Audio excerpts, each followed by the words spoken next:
Being the biggest thing around is awesome. Like, if you're a whale-like animal, you can stay on the ocean floor for a really long period of time. If you're a rocket, you can launch an entire space station from Earth. But being big comes with problems as well, like cooking yourself from the inside out. And I'm not just talking about the biggest stars. Unfortunately, it's an animal problem as well. For this compilation, we have gathered our videos on the biggest things in the universe, from natural disasters to giant crystals, mass migrations to enormous comets. So buckle up for the biggest SciShow video ever.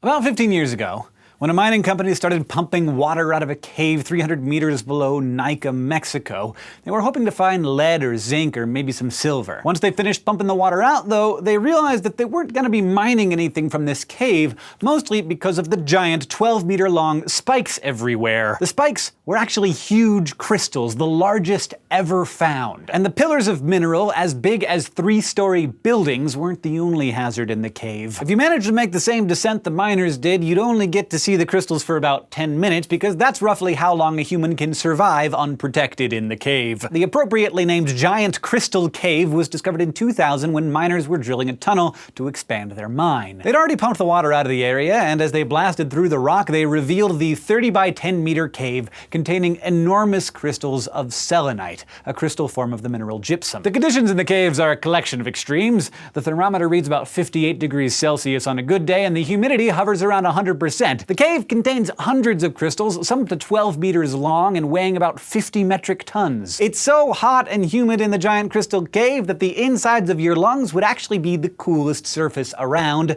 So the water vapor in the air would condense in your lungs as you breathed, and that is not a great thing to have happen to you. Essentially, if you stayed in the cave long enough, you'd drown in your own lungs. So understandably, these conditions make scientific research kinda tough. Scientists have to go in there with custom-made, super powerful refrigeration suits, but even those only buy them about a half an hour at a time. So we still have a lot to learn about the cave and what's in it, maybe even forms of life we've never seen before. It might seem unlucky that the cave with the largest crystals in the world is so inhospitable, but those conditions are actually the perfect nursery for these mineral formations. The cave lies deep beneath Nica Mountain, which formed about 26 million years ago from volcanic activity, and all that molten lava came with a bonus: a whole lot of anhydrite. Anhydrite is the dehydrated form of the mineral gypsum. Both compounds have the same chemical makeup, except for the anhydrite is missing water. But if conditions are right, anhydrite can absorb water and become gypsum. And if the anhydrite turns into gypsum slowly enough, it will crystallize to form selenite, just one of the many forms that gypsum can take. The real key to this process is temperature. If it's above 58 degrees, anhydrite will be stable and just sit there, but at or below 58 degrees, it'll begin to dissolve and use the water in the environment to essentially reform into gypsum. And that is exactly what happened in Giant Crystal Cave. Once the magma beneath the mountain cooled to around 58 degrees, the anhydrite began dissolving very, very slowly. Then new particles of hydrated gypsum began to form as crystals of selenite. Now, other caves in this same mountain, like the one with the particularly boss name of Cave of Swords, also contained lots of selenite crystals. But the crystals there are only about a meter long because that cave cooled more rapidly, so the hydrated gypsum formed too quickly to deposit as very large crystals. But Giant Crystal Cave was just deep enough in the ground to stay at the transition temperature. Since the cave was around 58 degrees for about 500,000 years and filled with anhydrite-rich water, the selenite crystals just kept on growing until the year 2000, when we pumped the water out. Technically, there's no limit to how big the crystals can get in such perfect conditions, so when the mine eventually closes and we stop pumping the water out of the cave, the crystals will again start growing. Despite what you may have heard, bananas don't grow on trees. And I know, banana plants look like trees with tall, thick trunks and leaves on top, but they're actually really big herbs. And the tallest of them all, a wild banana species called Musa ingens, can grow as tall as 15 meters, making it the largest herb on Earth. The main thing that disqualifies banana plants from treehood is that they don't have any wood. Wood is a particularly tough type of plant tissue containing a molecule called lignin. It can be found in a variety of vascular plants, that is, plants with a circulatory system for transporting nutrients. Plants with wood are called Quite simply, woody plants. And the group includes true trees and shrubs. Non-woody vascular plants are called herbaceous plants, or herbs. Without wood for support, they usually don't grow as tall as trees, but banana plants are an exception. Their trunk isn't a trunk, but rather a structure called a pseudostem made of many layers of compacted leaf tissue. Beneath all those layers, you'll find the true stem. When the plant reaches its full height, this stem sticks out the top to form the inflorescence, which is where the fruits grow. A sturdy pseudostem allows banana plants to grow to tree-like proportions despite the lack of wood. Even the variety we eat can actually grow as tall as 9 meters, which is pretty impressive. But in the jungles of New Guinea, Musa ingens really takes the cake. Its pseudostem can be 2 meters wide at the base, and its full height of 15 meters makes it as tall as 3 giraffes stacked on top of one another. And that pseudostem isn't just tall, it's also strong enough to hold up bunches of fruit estimated to weigh as much as 60 kilograms. After fruiting is done with, these banana plants do another thing that isn't very tree-like. They fall apart. See, wood not only protects plants, it also allows them to stand tall year after year. Herbs die back once they're done with their reproductive cycle, so in banana plants, that whole big structure dies. But the plant isn't gone for good. Small shoots called suckers remain and get ready to grow into the next pseudostem. In fact, farmers separate these and replant them to make more banana plants. So while bananas aren't trees and they can't stand tall for years on end, the banana plant still lives a very impressive life, as tall as 3 giraffes. It's true that there are animals today, notably the blue whale, it's the largest creature ever to inhabit the Earth, that are bigger than dinosaurs, but no creature that currently walks on land gets anywhere close to the size of the super dinos. The largest recorded species of dinosaur probably is Amphicoelius fragilis, which measured up to 60 meters and weighed 122 metric tons. By comparison, the African savanna elephant, the largest modern land animal, clocks in at just 3 to 4 meters tall and 5.5 tons, both herbivores. So why aren't there land mammals today that are as big as the dinosaurs? Well, the fossil record gives us some clues as to when and how, if not exactly why, mammals hit their limit. After the last of the dinos disappeared around 65 million years ago, the size and diversity of mammals went totally nuts. Until it didn't. Around 30 million years ago, a kind of giant rhino-giraffe beast topped out at 5 meters tall and 7.5 meters long, grabbing the record for the biggest mammal to ever walk the Earth. Scientists think that there are several limiting factors that have kept modern land animals from approaching supersaurus sizes. First, mammals give birth to live young. A mama dinosaur could just lay a bunch of eggs and walk away, but a mammal has to gestate and nurse and rear babies at a great energetic cost. Large mammals also have long periods of gestation. Giraffes and rhinos gestate for about 15 months, and elephants are pregnant for nearly 2 years. And the longer a pregnancy is, the more dangerous they are for both the mother and the young, so a mega herbivore would probably experience an unfeasibly long and dangerous pregnancy. Another theory suggests the dinosaurs grew so large because of Earth's climate and ecology at the time. A warmer, muggy climate with a higher carbon content in the air made the vegetation grow off the hook. Sauropods basically lived in a massive smorgasbord, and they may have gotten so titanic simply because they could. But the environment changed over time, and herbivores today don't live in such prime conditions. Reason number 3, today's land mammals are further limited by their skeletal systems. Sauropod fossils show evidence of avian-like air sacs that made for much lighter skeletons than you'd expect in animals so large. Some of these dudes were 30 meters long but only weighed an estimated 40 tons. A modern land mammal that size would likely weigh nearly twice that, and basically it'd be too heavy to get around. Finally, the 4th, and maybe coolest reason, a mega mammal would probably cook its own tissues. Mammals, as you probably know, are endothermic or warm-blooded. Our bodies generate and maintain their own temperature internally. Reptiles, meanwhile, are ectothermic or cold-blooded, absorbing heat from their environment, like a snake sunning on a rock. There's actually debate as to whether some dinosaurs were warm-blooded like birds, or if they had some sort of intermediate system that was neither all cold-blooded nor all warm. But regardless, we know a mammal uses way more energy than a similar-sized reptile. So it's probable that modern land mammals couldn't get much bigger than elephants without actually cooking themselves from within. That's enough to make me perfectly happy being this size. Godzilla and the genre of movies it spawned notwithstanding, there seems to be an upper limit to how big an animal can possibly get. Kaiju scale sizes seem to be just plain off limits for land animals, and even marine animals are limited by how much food they can find. For a long time, scientists believed the blue whale was the largest animal to have ever lived on planet Earth.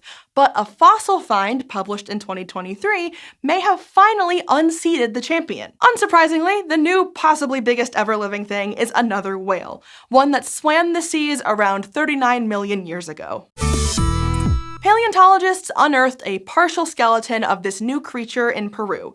They named their discovery Parusetus colossus, which is a little on the nose, but I'll allow it. Parusetus was a basilosaurid. The basilosaurid family of whales is now extinct, but they were some of the first fully aquatic cetaceans. Cetaceans are the order of marine mammals that includes whales, dolphins, and porpoises. Estimating Parusetus's weight is difficult based on fossil remains alone, but the scientists that made the discovery conservatively believe it was anywhere between 85 metric tons and 340 metric tons, with their estimates averaging out to 180 metric tons. For comparison, the largest known blue whale was 190 metric tons, though most max out at around 150 metric tons. So this animal was potentially bigger than a blue whale. Maybe even way bigger than a blue whale, though we can't really say for sure. Estimating the animal's size is complicated by the fact that the skeleton is really different from modern marine mammals. You see, its bones are thicker and denser than its modern counterparts.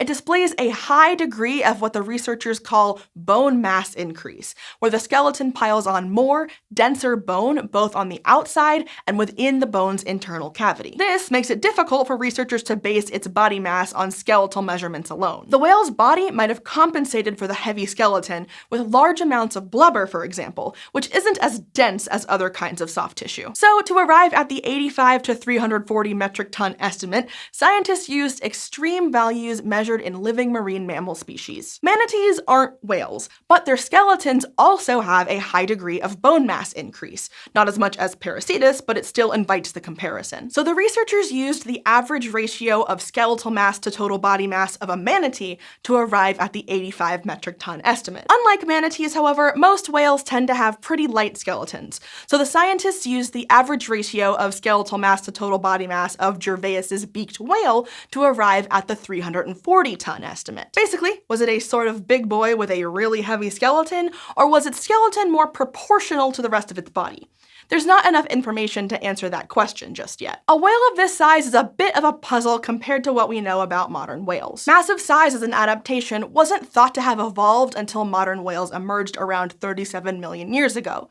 This group contains a lot of fast-swimming animals adapted for the open ocean. The thinking is there's a positive relationship between being big and mobile and being able to capture a lot of food to sustain that size. But Parusetus seems to have been more of a slow-swimming coastal species. Researchers can make this educated guess based on the weight and shape of the animal's skeleton. It does seem like Parusetus's bones were thicker and clunkier for its size compared to modern whales, and they appear to have been normal for the species, though you could be forgiven for wondering if maybe this particular specimen had a bone condition or something. In fact, in many ways, this whale was more similar to a manatee than to a modern whale. For example, Parusetus's specially shaped vertebrae would have given it a slow swimming style like a manatee. The thicker bones would have limited the motion between vertebrae, which would have also slowed it down. And the shape of the animal's spine would have made it not very flexible. But despite its slower speed, Parusetus's size could have also given it advantages, like the ability to spend more time near the seafloor. And that larger size could have also helped it remain stable in the presence of strong coastal waves. This raises questions about what this animal might have eaten. It could have fed on seaweed and seagrass like a manatee,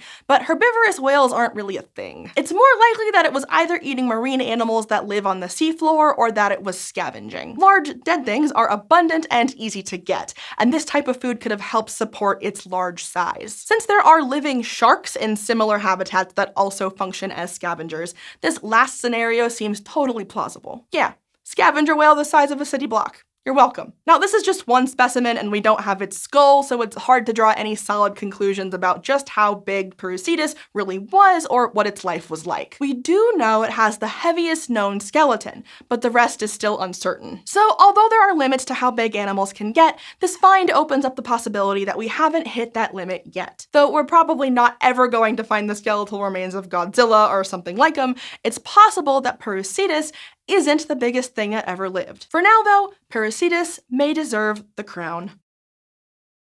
Below the surface of the ocean, before light disappears completely, there is a region where there isn't enough light to support photosynthesis, but still enough light to see. This space between the surface and the deep ocean is known as the Twilight Zone, or midwater. And this zone is home to the largest migration of animals on the planet, which is pretty impressive all on its own, but what these animals carry with them may have real consequences for all of us. Because without even trying, these well-traveled organisms are fighting the climate crisis with every step, paddle, or stroke of a tail. The Twilight Zone officially begins 200 meters below the ocean's surface, and it can be found across the entire open ocean all over the world. Although it is too dark here for photosynthesis, the Twilight Zone is not empty of life. It is home to countless organisms: fish, jellies, worms, and squid. These animals avoid the surface during the day because predators can spot them more easily. Like if you're a distinct shadow against the bright, shiny surface of the sea, it's like, hey,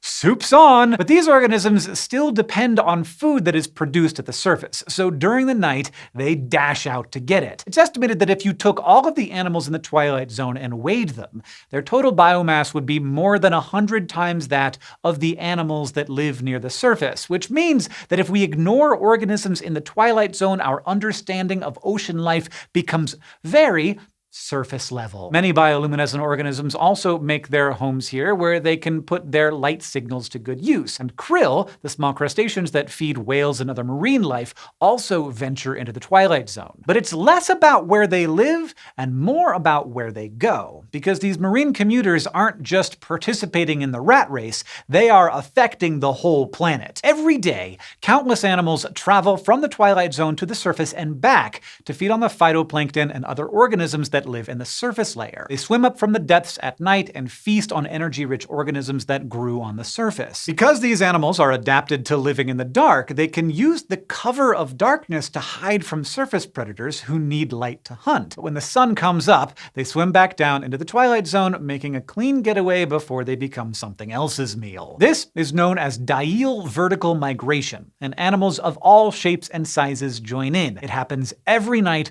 all over the ocean. In terms of biomass, diel vertical migration is the largest movement of animals on Earth. In the morning, the animals that participate in it head back to the depths with food in their bellies. Food that is made of carbon. The photosynthesizers at the ocean's surface use carbon dioxide to build their bodies. When they, or the animals that eat them, die and decompose, that carbon is released back into the atmosphere. Unless, of course, that process happens somewhere that isn't in contact with the atmosphere. When that happens, that carbon can't make it back into the air, and it is sequestered, or basically removed from circulation. Because like any other organisms, Twilight Zone animals poop, and sometimes die, and when they do, some of that carbon manages to make it back to the surface, but not all of it. Research shows that a surprising amount of that carbon falls down to the deep seafloor, where it stays. This is one of the ways that carbon dioxide naturally leaves the atmosphere, and it's incredibly important when considering how future climate change might play out. We use sophisticated computer models to forecast how carbon will cycle throughout the globe, and there's a lot that needs to be accounted for. Diel vertical migration is an enormous contributor to carbon sequestration that has not been included in those models. In a 2019 paper, when researchers added diel vertical migration to their carbon models, they found that carbon sequestration increased by 14%. Other studies have put the number even higher. This is important because about a third of all carbon dioxide emissions are absorbed by the ocean as a whole. So migrating organisms running back and forth from the ocean's surface on a daily grind may actually be playing a big part. Of course, we cannot rely on marine life to do our work for us, and not even the mass migration can sequester enough carbon to stop the climate crisis. What this is about is learning everything we can about our planet in order to best protect it. And also, we get to be witness to a truly incredible event while we're at it. Here on land, steep slopes can give way to enormous landslides, but even the biggest ones are nothing compared to the landslides that happen under the ocean. Underwater landslides can be the size of entire cities and trigger gigantic tsunamis. But weirdly enough, it doesn't take a dramatic event like an earthquake or a volcano to set one off. The things causing many of these enormous slides might actually be so tiny that you'd need a microscope to see them. Most massive landslides happen at the edges of continental shelves. That's where the shallow ocean floor surrounding the continents drops off into deep ocean basins. These transition areas are called continental slopes, but it's not like the sharp drop-off into the deep end of a pool. These slopes are mostly gradual, often not even half as steep as a standard wheelchair ramp. On land, that kind of gradient normally wouldn't send land sliding. But all over the world, massive chunks of the ocean floor hurtle down these continental slopes in so-called megaslides. As catastrophic as that might sound, events like these are actually really important for ocean ecosystems. The continental shelves are home to the vast majority of the ocean's life, so they're full of organic matter. Megaslides transfer this nutrient-rich sediment from the coastal areas into the deep ocean, which is more barren. Most of the time, we never even notice all these big chunks of Earth rearranging themselves deep underwater.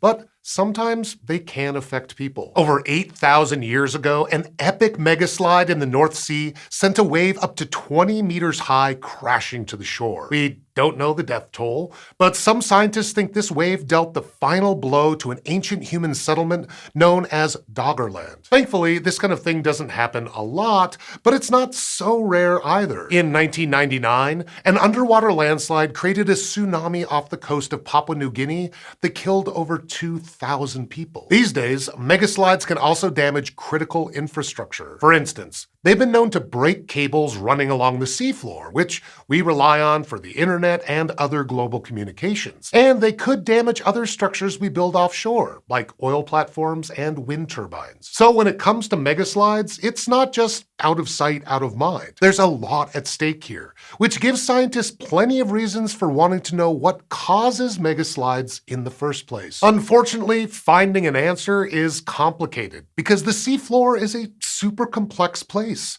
There are a bunch of things happening at once. You've got currents, sediments, and tectonic plates all moving around. Plus, it's not easy to explore the ocean floor. We can't just send scientists to scope things out the way they do on land. And without knowing when and where the next megaslide will happen, it's hard to detect these things in real time. So far, scientists' best bet has been to piece together clues from megaslides that have happened in the past. One important clue came from the fact that these slides happen on shallow slopes. For that to be possible, researchers were pretty sure there had to be a weak layer that was giving way somewhere in the slope. And once that gave way, everything on top of it was basically just sledding downhill on that weak layer. The question was, what was that layer? Some thought it might be a layer of rock or sediment that was prone to breakage or collapse. Others thought it might be grains that were saturated with water. In a 2018 study, one team considered another possibility. What if it was a layer of tiny, dead organisms? To get to the bottom of this, they studied the remains of a landslide that happened nearly 150,000 years ago off the coast of Mauritania. To find the weak layer, they compared two data sets that gave them a glimpse at the sediments piled under this part of the ocean floor. One was from a technique called seismic reflection. This is a way of figuring out what rock layers exist under the surface without directly seeing them. Basically, you use a kind of gun to create seismic waves. Then by measuring how these waves bend and change speed as they travel through different layers of sediment, you can figure out what those layers are made of. The team got this data from the area where a chunk of land had broken off during the slide. Their second data set came from a sediment core. A sediment core is a long tube-shaped sample that has been drilled out of the ground, or in this case, the seafloor. It gives scientists a direct look at the layers in a certain area. This was taken from a region near the landslide that had not been disturbed. With these two data sets in hand, the authors of the study matched up the layers in each one so they could compare them. And sure enough, in the undisturbed core sample, right where the land had split apart in the slide, they found the unstable layer they'd been looking for. It was just a few meters thick, which is not that thick at all on geological scales, and it was sandwiched between two stable layers of sediment. Of all things, the layer was made of microscopic dead algae, or as scientists actually call it, ooze. This ooze began forming as algae fell to the seafloor after dying. The layer of corpses got saturated with water, and as layers of sediment piled up on the top and squished it, the water got squeezed out. Except the water couldn't go anywhere. The ooze was topped by a layer of clay that sealed it off and trapped that squeezed out water in place. As sediment kept building up, pressure built on the layer of ooze. Eventually, as the trapped water exerted its own pressure outward, the boundary between the ooze and the clay became unstable. Once you have this precarious setup, the structure of the slope can fail, sending all that material above the weak layer tumbling downhill. While this study just looked at one megaslide from a long time ago, this kind of phenomenon could be behind many other slides, too. Weak layers of ooze might spread across thousands of square kilometers, leaving huge chunks of the seafloor balanced on wobbly slabs of dead algae. And in the future, understanding how these buildups of microscopic algae lead to monstrous landslides may help us keep coastal regions safe, which is no small thing. On June 17, 2017, a bizarre event happened in Greenland. Nuugaatsiaq, a remote fishing village, was devastated by one of the tallest tsunamis in recorded history, a huge 100-meter monster of a wave. The wave, about as tall as the Statue of Liberty, washed away 11 houses and killed 4 people. It was so big that its impact registered as a 4.1 magnitude earthquake on nearby seismometers. Now that confused geologists a bit because tsunamis are usually caused by earthquakes out at sea. But when they looked into it further, they found no actual earthquakes had been recorded in the right time frame to cause the wave. Meaning, this Greenland tsunami wasn't a conventional tsunami. Instead, scientists determined that this event was something called a megatsunami. So, what makes a tsunami mega? It tends to be bigger than ordinary tsunami, but that's not how you tell the difference. Instead, what distinguishes them from ordinary waves is not their size, but their formation. What you need for a mega tsunami is a huge amount of material plunging into a body of water, like an ocean or a lake. It's a little like the splash caused when someone does a cannonball into a swimming pool, but you need more than just your buddies jumping into the ocean. You need a lot of buddies. Or like an asteroid, or as was the case for Greenland, a landslide. The Greenland event happened when a huge landslide hit a fjord 1 kilometer up, displacing a massive area of rock. All that earth tumbled down into the fjord. The resulting wave dissipated quickly, but it was still enough to raise the water level on shorelines about 30 kilometers away. But this isn't the first mega tsunami we know of. In recent history, we know of very few besides the Greenland event. On July 9, 1958, a magnitude 7.8 earthquake struck Alaska's Lituya Bay. The earthquake caused a rockslide that dumped 82 million metric tons of material into the narrow bay. The resulting megatsunami was 524 meters high. That's just recorded history, though. These things are more than big enough to leave their mark for thousands of years,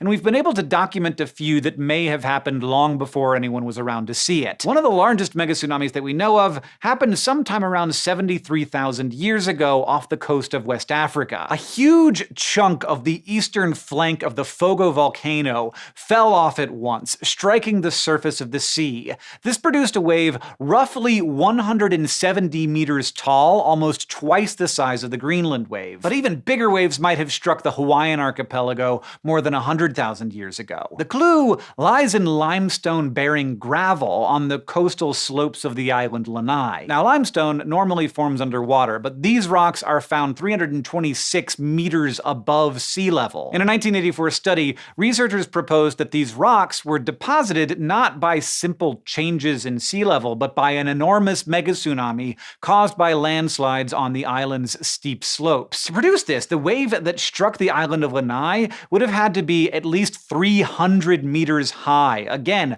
twice as large as the Fogo wave. Witnessing that wave would have been like watching a wall of water almost as tall as the Eiffel Tower coming towards you out of nowhere. Further back from that, it becomes a little more difficult to directly attribute events to megatsunamis, but we do have a few likely candidates. For example, we know that the impact that ended the age of the dinosaurs about 66 million years ago splashed down off the coast of the present-day Yucatan Peninsula, so it's very likely to have caused a megatsunami. That impact sent shockwaves throughout the entire global ocean system, starting with the nearby Gulf of Mexico. In a 2018 presentation, researchers suggested that the asteroid would have caused a wave 1,500 meters high. It's hard to imagine how much water that is, but if you took Mount Kilimanjaro and put it right in the path of that wave, the water would have gotten a quarter of the way up to the summit. Yeah, most of the dinosaurs worldwide were done for anyway, but the ones in the path of that wave did not last a day. If there's an upside to megatsunamis, it's that they don't last as long as their seismically created counterparts. Megatsunamis tend to have a stronger local impact, so their impact is limited compared to regular tsunamis, which can still be destructive after traveling thousands of kilometers. But in their local areas, they can be incredibly destructive. Now, here's the bad news. Megatsunamis are really rare, but scientists think that climate change might make them more common in our near future. Regions like Greenland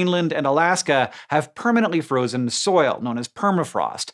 Permafrost never thaws, not even in the summer. Effectively, these places are built on a layer of solid icy ground. But as global temperatures warm, that permafrost does melt. That makes the ground suddenly unstable, which could trigger more landslides. And when landslides happen in coastal areas, well, they could cause more megatsunamis. In theory, early warning systems could help protect the 4 million or so people who live in the Arctic, which they're gonna need if more megatsunamis threaten their communities.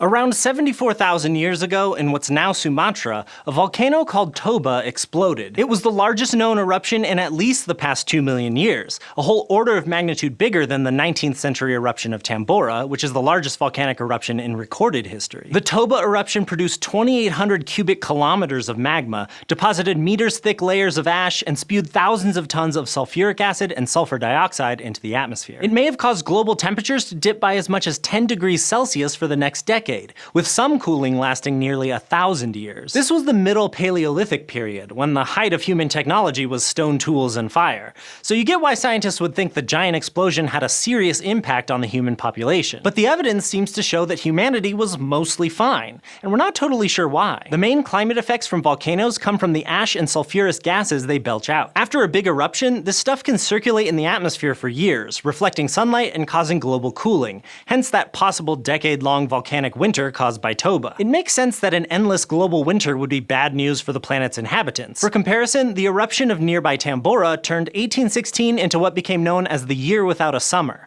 and led to crop failure and famine around the world. And Tambora only put out 175 cubic kilometers of the stuff, compared to Toba's thousands. So in the 1990s, a scientist named Stanley Ambrose proposed what's been called the Toba catastrophe theory. His idea was that the eruption might have nearly wiped out humanity, reducing the global population from around 100,000 people to around 10,000. People of African ancestry are more genetically diverse than other humans, which seems to suggest that the rest of humanity experienced a genetic bottleneck at some point, a dramatic drop in the population that resulted in a loss of genetic diversity. According to the Toba catastrophe theory, the giant volcanic eruption and the global winter that followed were the culprits. An African's tropical home, the theory goes, helped buffer them against the effects of the volcanic winter and prevented the huge population declines that happened in other areas. Which sounds plausible, but as we've continued to look for evidence of the so-called Toba catastrophe, things have become a lot less clear. For one thing, scientists don't all agree on just how bad the eruption's effects on the climate actually were. In 2010, researchers created a mathematical model of the eruption's possible climate effects based on how the particles it shot into the atmosphere would have reflected solar energy. Their results showed that the eruption's global effects may have been milder and shorter-lived than originally theorized, like a 3 to 5 degree drop in temperature for 2 to 3 years instead of a 10-degree drop that lasted a decade. That's still a really big deal. A drop of just 1 degree was enough to cause the year without a summer, but maybe it wasn't a big enough deal to kill off 90% of the world's population. Recent research has also found that charcoal and plant particles in sediment samples from Africa's Lake Malawi don't show any big change in plant life before and after the eruption, which is something you'd definitely expect to see if there had been a 10-year-long winter. And the more archaeologists look for evidence of what actually happened to humans around this time, the more it looks like the answer is nothing too devastating. A recent study from the coast of South Africa didn't find any interruption in human activity there. There is a layer of tiny volcanic glass shards from the eruption in archaeological deposits, but the human artifacts from before and after are pretty much the same. Some of the researchers involved suggested that living in a warm coastal area with lots of resources might have helped people there thrive despite the eruption. But archaeological studies from much closer to the blast zone in India don't show much change in human communities there around the time of the eruption either. Humans probably were affected by Toba. The largest volcanic eruption in our history would be hard to ignore. But the latest evidence makes it seem pretty unlikely that 90% of the global population was killed off, and today most scientists consider the Toba catastrophe theory to be debunked. But that still leaves the question of what caused the genetic bottleneck as humans were expanding out of Africa. The most widely accepted explanation today is that it was a simple case of what's called the founder effect. Only relatively small groups of humans ever made the trek out of Africa, limiting the genetic diversity of their descendants as they populated the rest of the world. Perhaps the closest parallel to Toba threatening the world today is the massive volcano underneath Yellowstone National Park. One of the Yellowstone supervolcano's past eruptions around 2 million years ago was almost on the scale of Toba, spewing about 2,500 cubic kilometers of magma. And today, humans rely on way more technology that would be negatively affected than we did at the time of Toba, from agriculture to airplanes. In some ways, our society is more fragile now than it was back then. So a modern Yellowstone eruption would be really bad news, but volcanologists say the chances of Yellowstone blowing up anytime soon are incredibly small, so don't lose too much sleep over it. Ultimately though, even an eruption as large as Toba's didn't really alter the course of humanity's genetic history. Mind-bogglingly huge volcanic eruptions like Toba are a reminder of just how violent our planet's geology can be, but in this case, it also showed that our species can be pretty resilient. Go humans! When it comes to the rocky planets of our solar system, the Earth is the biggest one in the family. Good for us. So you'd think that Earth would also have the biggest rocky features, like mountains and volcanoes. But when the Mariner 9 probe arrived on Mars in 1971, it found the gigantic volcano Olympus Mons towering far above the Martian clouds. And it turns out to be the largest volcano anywhere in the solar system. Olympus Mons is more than 600 kilometers wide at the base, sprawling across an area nearly the size of France. Because there's no sea level on Mars to use as a reference, its exact height is a little tricky to define, but even the most conservative method measures Olympus Mons at more than 20 kilometers higher than the surrounding plains. That's more than twice as tall as Mount Everest, and 5 times as high as Earth's tallest volcano, Mauna Loa in Hawaii. Because it's so broad at the base, its slope is so gradual that if you were trying to climb to the top, you'd hardly even be able to tell that you were climbing the tallest volcano in the solar system. But it is surrounded by steep cliffs that lead to about a 6-kilometer drop, so it might not be the best place for a hike. Since it first formed more than 3.5 billion years ago, Olympus Mons has had so many eruptive periods, separated by long dormant periods, that at least 6 caldera, or volcanic craters, have merged into one 25-kilometer wide megacrater with walls more than 2.5 kilometers high. And Olympus Mons isn't even the only giant volcano on Mars. Not far away, 3 only slightly smaller volcanoes join Olympus Mons in the area called the Tharsis Bulge, which is coincidentally my stripper name. But this collection of huge features raises an interesting question. Why does a planet that's smaller than Earth have so many volcanoes that are bigger than any found here? As we've gotten to know the Red Planet, we've learned that its volcanoes are bigger because they stayed active nearly 1,000 times longer than typical Earth volcanoes. And oddly enough, that's because its surface is less active than ours. Here on Earth, volcanoes like Mauna Loa form when one of the tectonic plates slides over a hotspot in the mantle. The hotspot pushes liquid magma up through weak points in the crust, gradually building up a volcano. But Earth's crust is constantly in motion. Its plates are adrift on a slowly bubbling underground ocean of molten rock that keeps the plates moving. So over time, the drifting of plates moves a volcano away from a hotspot after just a couple million years or less,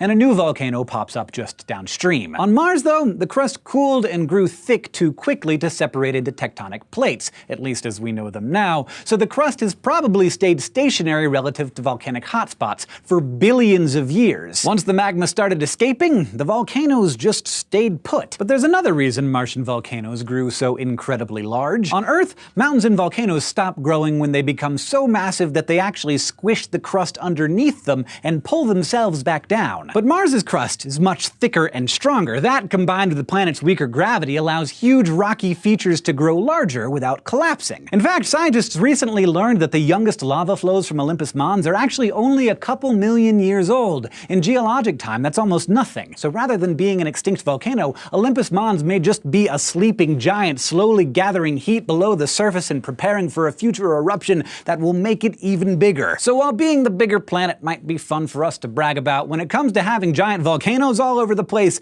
it's probably better to let other planets have those. Okay, I want to make this clear from the start. No one here is putting down the sun. The sun is by far my favorite star, and it's mind-boggling how much bigger it is than Earth. Like, if you shrunk the whole solar system down so that the sun was the size of like a playground kickball thing, the Earth would be a tiny speck smaller than a peppercorn. The diameter of the sun is about 1.2 million kilometers, more than 1,000 times the diameter of Earth. So when we compare the two, the sun naturally seems huge. But the thing is, there are stars out there that make our sun look ridiculously tiny. In general, the biggest stars in the galaxy are also among the most luminous. Some of them are more than 1,000,000 times as luminous as the sun. And most of these super bright stars are a class of stars that astronomers call supergiants or hypergiants. They're actually stars with a lot more mass than the sun that are in the final stages of their lives. These stars have about 15 times the mass of the sun, sometimes more, but for most of their lives, they're only a few times bigger than the sun in diameter. Nothing to write home about, but when they start running out of fuel and the end is rapidly approaching, they can grow to be more than 1,000 times as big across as the sun. That's because in order to keep their fusion reactions going, their cores have to reach further and further out to find fresh fuel. That outward movement of the fusion reaction pushes their outer layers away, causing these aging high-mass stars to swell to hundreds of times larger than their original size. Take VY Canis Majoris, a yellow-orange star nearly 5,000 light-years away that has the reputation of being the largest star known. And don't get me wrong, VY Canis Majoris is a huge star.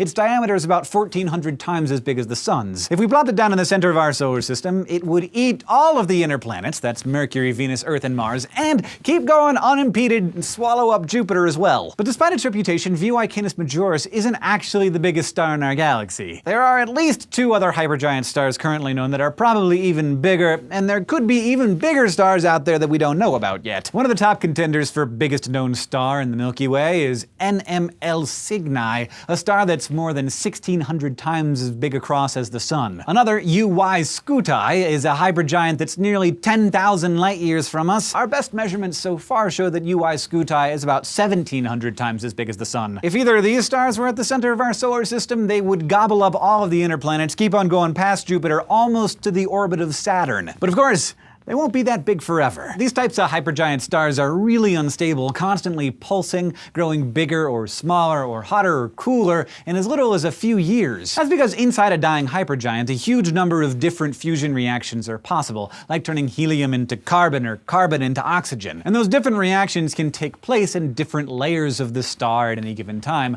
Some of them might run out of fuel and stop, while at other places new ones start. These fluctuations in energy can sometimes push the outer surface of the star farther out and it looks bigger and cooler. Other times the star becomes bunched up more tightly, making it smaller and warmer at the surface. So what we think is the biggest star today might not be the biggest star literally tomorrow. But regardless of whether these hypergiants are only 1,400 times as big across as the sun, or 1,600 times, or even 2,000 times as big, these stars are all absolutely enormous. So listen, no one loves the sun more than I do, but the fact is there are stellar giants out there lighting up the galaxy that make our home star look practically insignificant. In 2011, an international team of 4 astronomers were looking through telescope data when they found evidence of something unusual. A jet of matter was producing an electric current of 3 exaamps. A quintillion amps. That's about as much current as you'd find in a trillion lightning bolts. It was the largest electrical current ever discovered in space. And this jet is shooting out of the center of a galaxy 2 billion light years from Earth. The galaxy is called 3C303, and it's in the direction of the Boötes constellation. And it's about 1,000 times dimmer than Pluto is on an average day. So it's pretty hard to see this galaxy. But just because it's not very bright in visible light doesn't mean it isn't bright in other wavelengths of light. 3C303 was first observed back in 1981 by a series of radio telescopes in New Mexico called the Very Large Array. The team of researchers who discovered the huge electrical current used that data, plus follow-up observations taken in 2010 and 2011. They published their findings in the Astrophysical Journal Letters in October 2011. The main thing they found was this record-breaking current, but they also discovered something else. The jet itself is huge. It's being pushed outward at least 150,000 light years from the center of the galaxy, meaning that this jet is longer than the Milky Way, which is 100,000 light years across. A jet this powerful must be fueled by something even more powerful, the supermassive black hole in the center of the galaxy. Most big active galaxies have supermassive black holes, and lots of these supermassive black holes have huge jets of matter shooting away from them. The jets come from a thin, rotating disk around the black hole, called the accretion disk, which is made of gas and dust and even doomed stars that got too close to the black hole. All this stuff is stuck rotating around the black hole, pulled in by its gravity. It'll either rotate forever or eventually be sucked in and never seen again. The matter in this disk is spun at such high speeds, and the turbulence heats it to such high temperatures that the atoms break down into charged plasma particles. And that's what leads to the huge electrical current in the jet. The charged particles create electric and magnetic fields, which eventually force some of this plasma into a column and shoots it outward in the form of a jet. These speeding charged particles create electrical current. Lots of electrical current. Of all the active galaxies with active supermassive black holes in their centers, only about 10% have been found to have jets spewing out matter.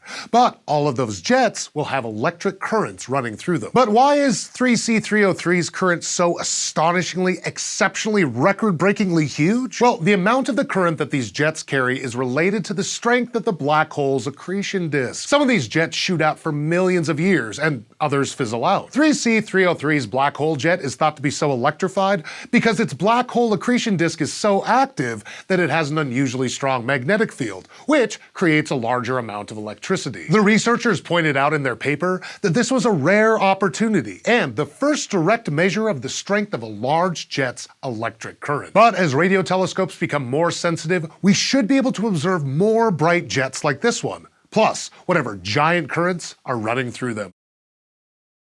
Earth does a pretty good job of keeping us carbon-based life forms alive. For one thing, it's the only planet we know of that has stable liquid water on its surface. We have found evidence of water vapor and water ice all over though, like on asteroids, comets, Mars, and Pluto. But astronomers were surprised to discover the largest reservoir of water in the known universe more than 12 billion light years away. It contains around 140 trillion times the amount of water in Earth's oceans, in the form of water vapor, and it's floating around a black hole with a mass of about 20 billion suns inside an object called a quasar. Quasars are some of the oldest and brightest objects in the universe. They were first discovered in the late 1950s when astronomers were scanning the sky and picked up radio emissions that weren't coming from any objects that they could see. In the 1960s, astronomers were able to use both radio telescopes and optical telescopes to take a better look. What they found kind of looked like dim stars, but didn't emit wavelengths of light that stars normally would. So they called these objects quasi-stellar radio sources. But that was quite a mouthful, so they shortened it to quasars, or QSOs. Later, astronomers discovered other types of quasars that were radio quiet,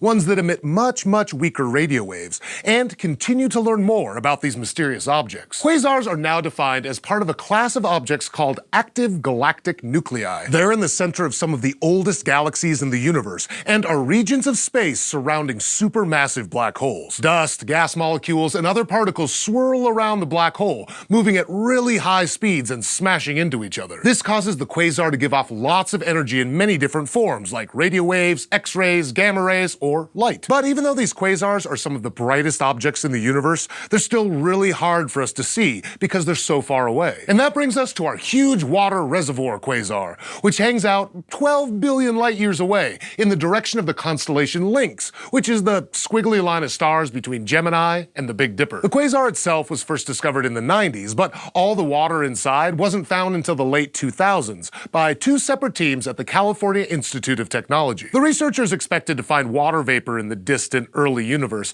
but they've never found so much so far away. The water vapor is also a lot warmer than they thought it would be. X-rays and infrared radiation emitted from the quasar is heating the water vapor to about minus 53 degrees Celsius. This might sound pretty chilly, but it's still around 5 times warmer than the water vapor floating around in most galaxies, like the Milky Way. And since it took the light from the quasar 12 billion years to get here, scientists are looking at the quasar when the universe was much, much younger. So studying objects like this can tell astronomers a little more about the evolution of the universe after the Big Bang. For example, you can't have water without hydrogen atoms and oxygen atoms. H2O, right? But the early universe didn't have oxygen until early stars formed. So a whole bunch of stars had to live and die before there was even enough elements to make the ancient water that astronomers are seeing now. And scientists think that all this water vapor could eventually condense into new stars, or be sucked into the supermassive black hole, which would make the black hole grow even larger, up to 6 times its current size. Better technology will help astronomers find more distant ancient water reservoirs like this quasar,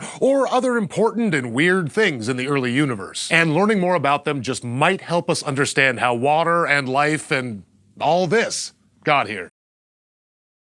We might think we know our own cosmic neighborhood pretty well, but scientists are discovering new objects in the solar system all the time. Most of these are small asteroids or icy bodies, but researchers recently spotted something unexpectedly huge heading our way. It's called Comet Bernardinelli-Bernstein, and it might just be the biggest comet ever detected. As it gets closer to Earth, not only will we be able to get a good view of this giant, but scientists will also get a chance to discover more about the far reaches of our solar system. The discovery came in June 2021 when researchers analyzed data from the Dark Energy Survey. This was an international collaborative project that ran from 2013 to 2019, with the aim of discovering the nature of dark energy, which seems to be causing the universe to accelerate its expansion. To do this, astronomers built an extremely sensitive 570 megapixel camera and installed it on a 4-meter telescope in Chile. Over 6 years, this dark energy camera, or DE-CAM, imaged a huge portion of the southern sky,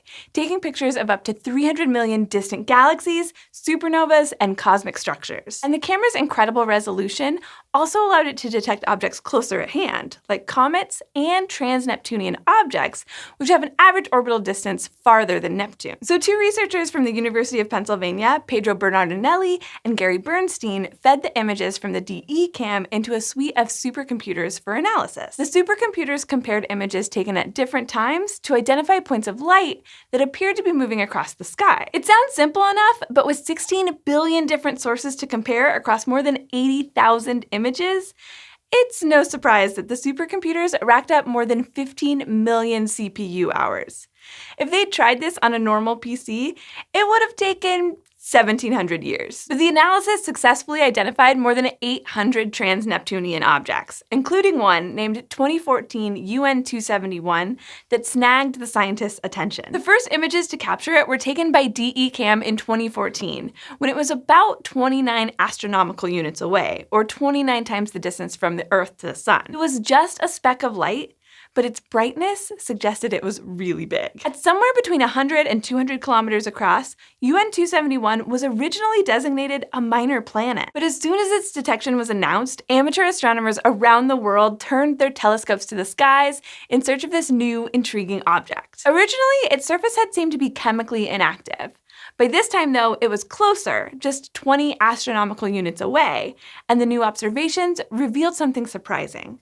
UN-271's surface didn't appear to be so inert after all. It seemed to be surrounded with a faint haze of vapor and dust. Such hazes are typically known as comas, and they're a sign of comets.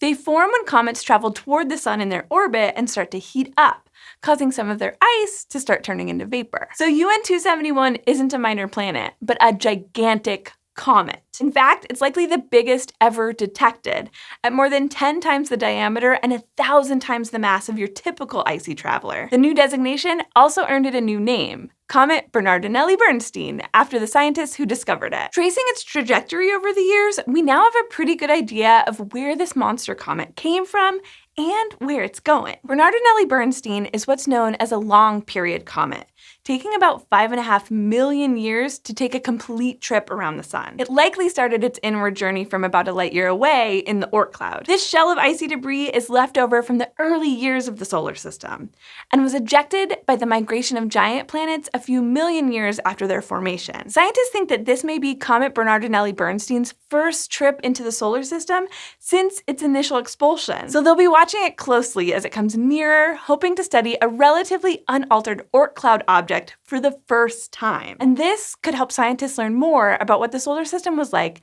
back when the comet was formed. Right now, the comet is approaching from above the solar system's orbital plane, and it'll pass closest to the sun about 10 years from now on January 23rd, 2031. Even then, it'll still be pretty dim and distant, so you'll need a telescope handy to be able to see it.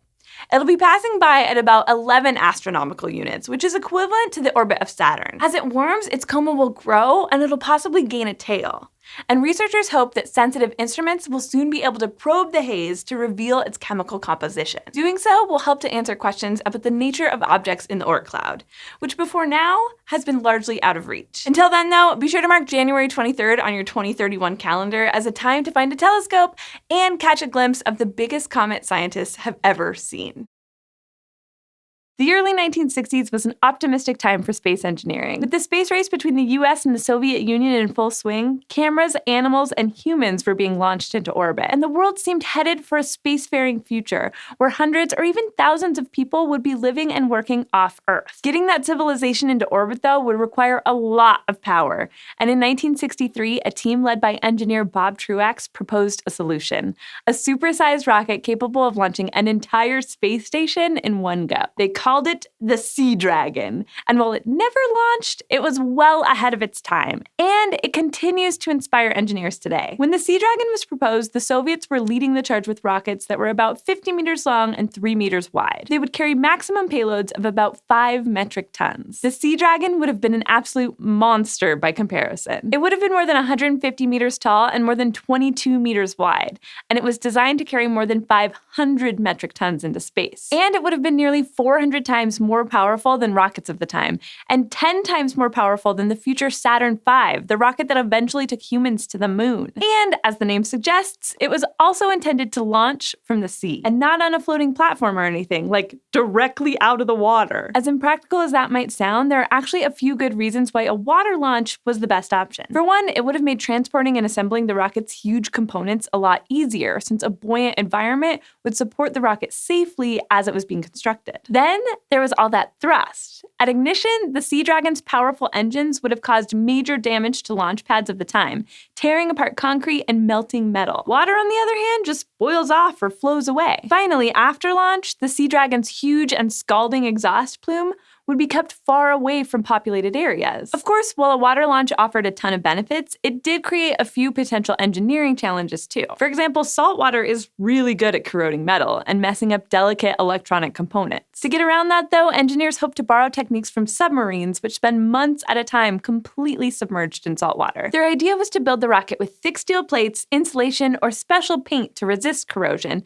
and to place access panels for waterproofed electrical components above the waterline. But aside from water protection, the rocket's design was really simple, a style that would become known as a big dumb booster. Each of the Sea Dragon's 2 stages would store fuel and liquid oxygen in pressurized tanks. At liftoff, simple valves would open and the chemicals would mix, igniting on contact to produce a bunch of thrust that would carry the payload into space. This design is less efficient than those found on the sophisticated Saturn V, but the Sea Dragon's huge size would have made up for that, making it considerably cheaper per kilogram of payload. The simple design would have also helped ease its assembly and launch. The main components would be built in dry docks and onshore facilities, then would be floated and assembled in a specially made lagoon in Cape Canaveral, Florida. The rocket would then be filled with fuel and pressurized before being towed out to the launch point, about 60 kilometers from the shore. When it was time to launch, ballast sacks attached to the bottom would be filled with a heavy fluid like muddy clay.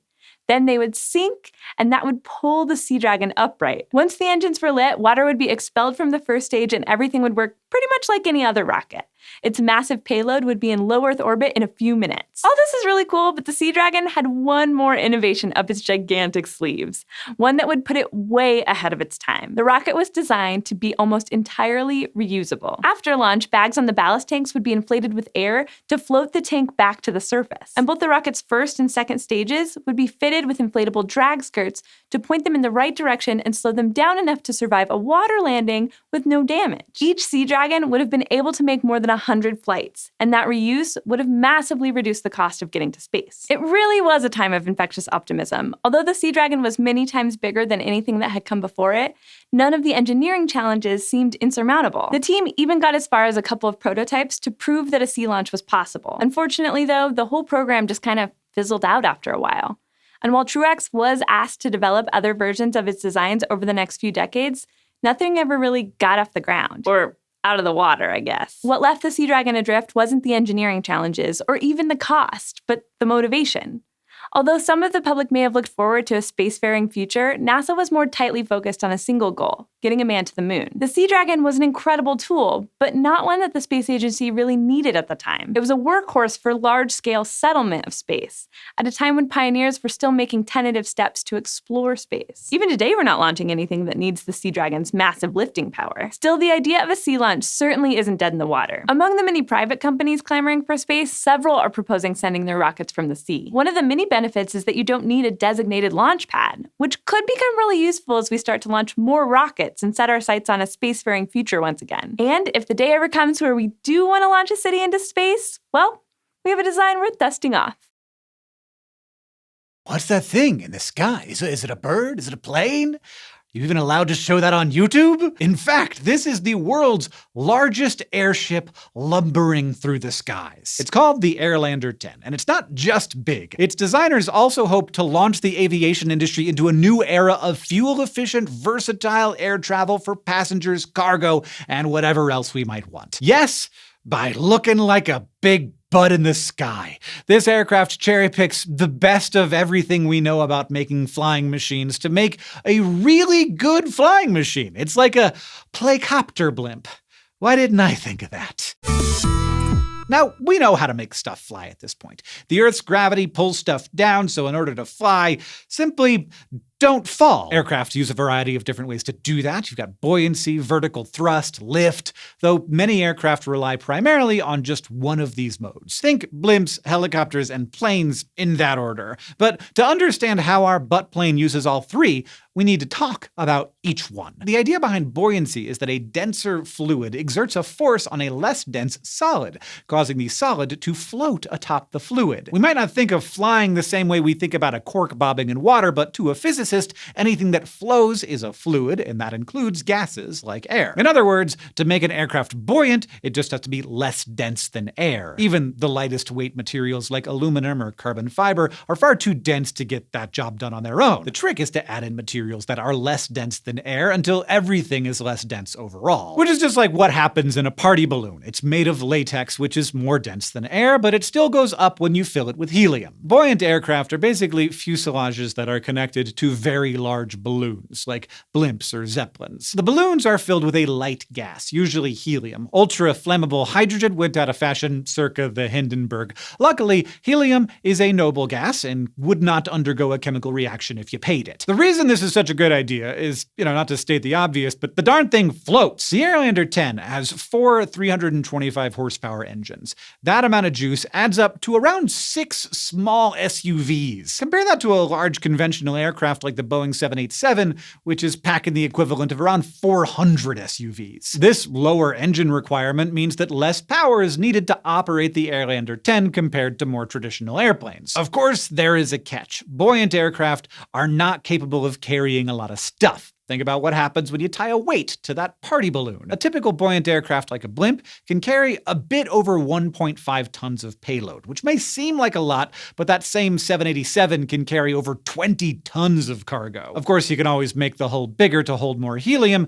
but that will eventually become impractical. And the Airlander already comes in as the largest aircraft at 92 meters long by 26 meters tall and 43.5 meters wide. So it's a good thing the Airlander 10 isn't just buoyant. The Airlander 10 also employs 2 vertical thrusters that help to keep it in the air. This is similar to how a helicopter flies, using thrust to force air downwards and in turn force the aircraft up. The helium is still doing a lot of the work, which saves a bunch of energy, but the thrusters mean that there's some extra oomph there when you need it. So that's it. The Airlander 10 is a giant helicopter blimp? Not just yet. We have not talked about lift. Now, lift is probably what you're used to hearing about in terms of how airplane wings make an airplane fly. If I'm being fully honest with you, we don't 100% understand how lift works, but we have a good enough idea that we can design airplane wings successfully. The basic requirement is motion. Air must be flowing over and around the wing. The collision and flow of the air with the wing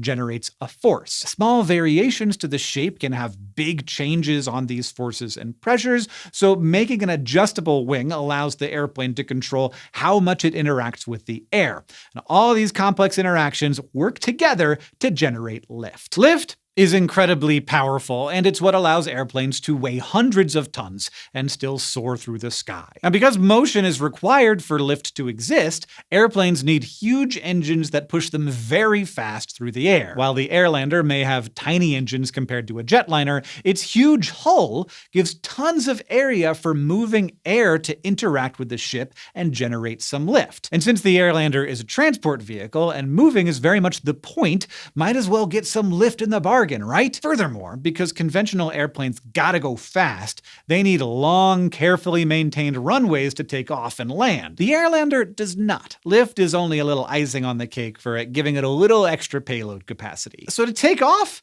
it could just go up, which is normal for like a hot air balloon, but this mental image is still incredibly amusing to me. So the Airlander is not a blimp, not a helicopter, and not a plane. It's a mix of all three, and here is how that comes together. By the time we're filming this, the Airlander has made 7 voyages, which is enough to call it a real thing in my book. And like a kid's building set or a Chipotle burrito, the Airlander is modular, meaning you can swap out and customize parts of the craft. Whether you want passenger travel, cargo transport, extended flight operations, or scientific research, the Airlander 10 can do that with up to 10 tons of payload capacity. While that's not as much as a traditional cargo plane, it's a decent amount for way less fuel. And because it's mostly blimp, some configurations of the Airlander 10 can stay in flight for up to 5 days at a time. Since one goal of the Airlander is scientific research missions, that could help those missions keep going without interruption. Passenger configurations boast low emissions of about 9 grams of CO2 emitted per passenger, compared to around 130 grams of CO2 per passenger for traditional airplane travel. Now, this isn't exactly the Concorde 2. At speeds of around 25 meters per second, travel by Airlander is leisurely. But given the low CO2 emissions, Airlander could be a green way to travel in style with a fantastic view. The designer of the Airlander 10 has plans for the even bigger Airlander 50, another efficient aircraft that would carry up to 50 tons of payload. Which makes me realize that that's what the 10 was the whole time. In the end, I do have to say, this butt plane looks pretty goofy. And making a butt-shaped playcopter blimp sounds like something a 5-year-old would come up with, not a real way to innovate air travel. Except for the part where it works! Perhaps 5-year-olds have been onto something the whole time.